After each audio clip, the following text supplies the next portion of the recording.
Alright, so what I've got going on here, this is my rollback, and it's got its own winch, but I wanted to do a product review of this Warren drill winch. Let's see what I thought about it. And I basically just got the winch hooked to one of my carrier chains, and then the end of the bed there, just kind of give it a place to rest. And then I've got a block, a pulley block. See that pulley block right there? That'll give it a 2-to-1 pulling effort rather than straight.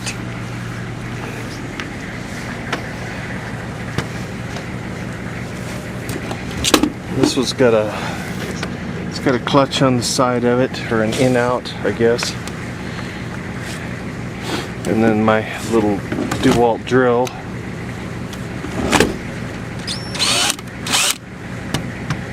Alright, let's see how this does here.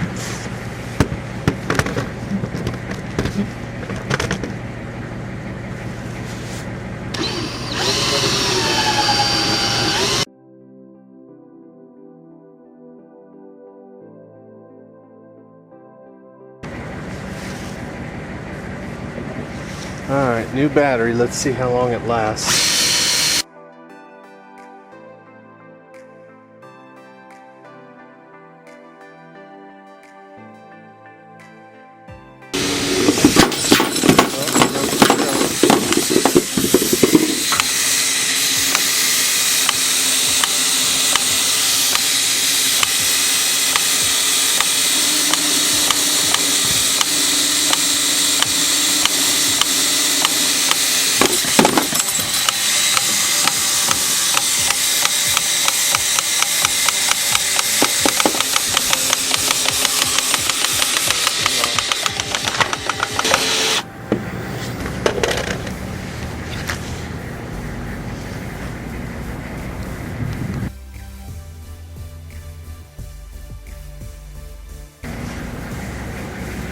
Alright, well, I put a electric drill on there, it still does it, so I think it's part of the clutching inside that.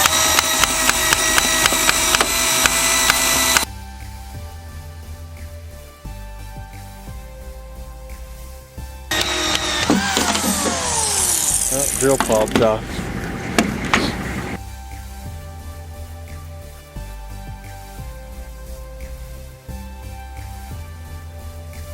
Alright, take that tripod off a minute and I'll explain a couple things. So I think it's just being overloaded.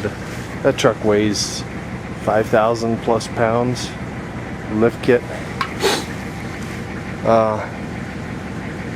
So the way winches work, when they have enough tension up against them, then they usually run like a sewing machine thread. They go back and forth evenly. However, on these smaller winches, they don't always do that. The large winch like that can, but you've got to make sure that the winch cable is centered. When it's actually in the very center of the roller fair lead, and you've got enough tension against it, it will slowly creep back and forth. The cable itself will wind automatically. If you don't, if you push it up against the edge like this one is, this is what you get as a result of that.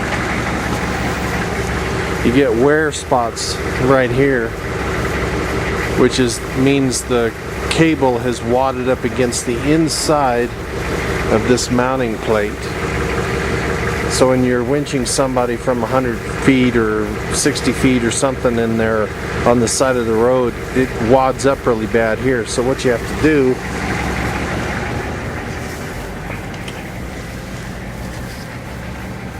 I use that pulley block there, and I'll attach it to a chain on that side or this side, whichever is opposite, and I'll bring the pulley block out along the middle and then the chain to the side over there, and as I'm pulling, it'll keep it pretty closely in the middle of that roller fair lead.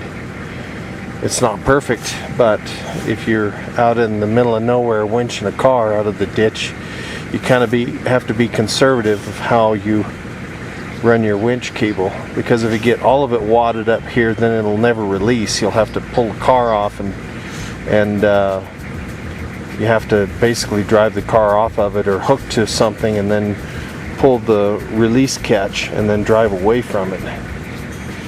But one of the things that I can tell you is the winch drum itself is based on gear ratio.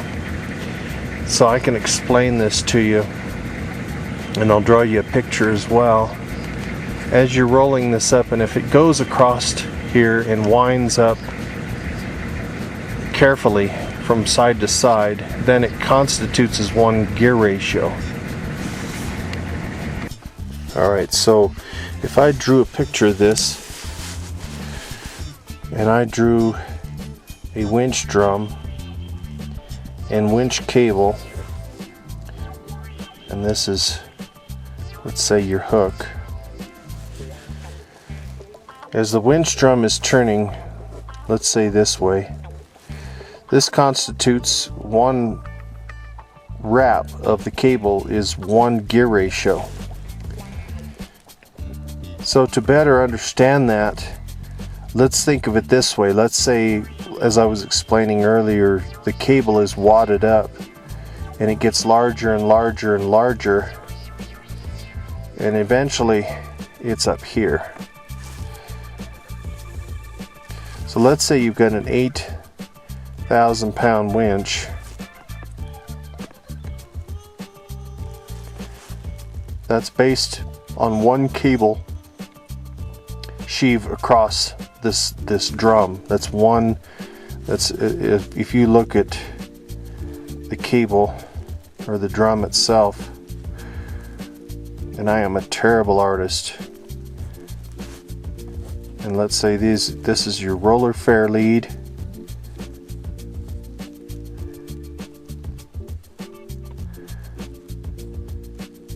well, that's about as good as you're going to get. So there's a little pot right here with a set screw in it where you put your cable. You come in and you put your cable in there and you lock it into place.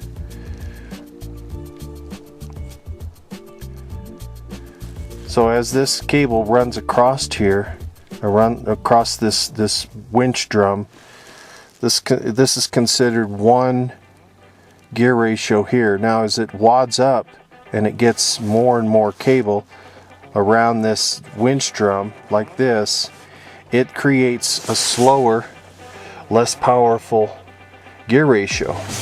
So as you're pulling a car, let's say from a bar ditch into to where the truck is, or onto the roadway, wherever you're going to land it,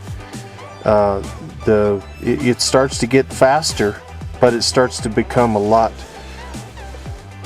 weaker. So what can happen is, you get a car that's let's say it's way out in the ditch, it's sitting way out here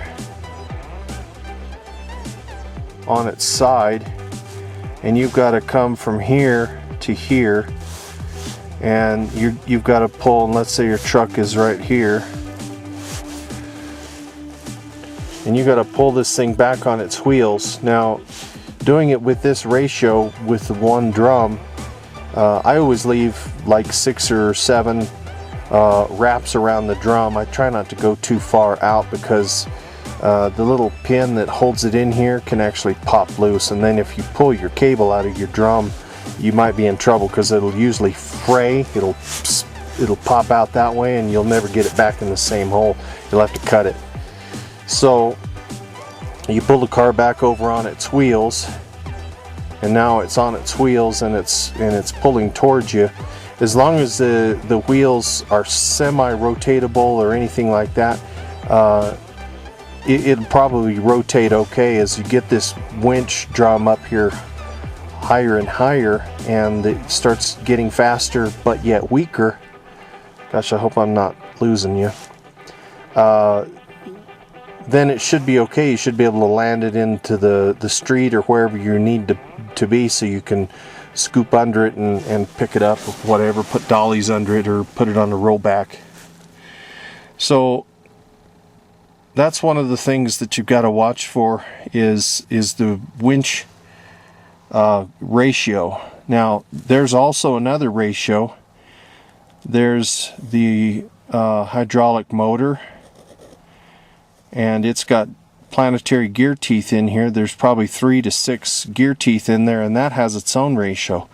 It might be like a 435 to 1. That means this rotates one time, and this one rotates, or this rotates one time, this rotates 435. Or sometimes you get a winch that's 60 to 1. I've seen them 30 to 1. That means the winch drum right here rotates, and this is terrible art, it rotates one time for 60, 30, or whatever it is of this either electric motor or hydraulic.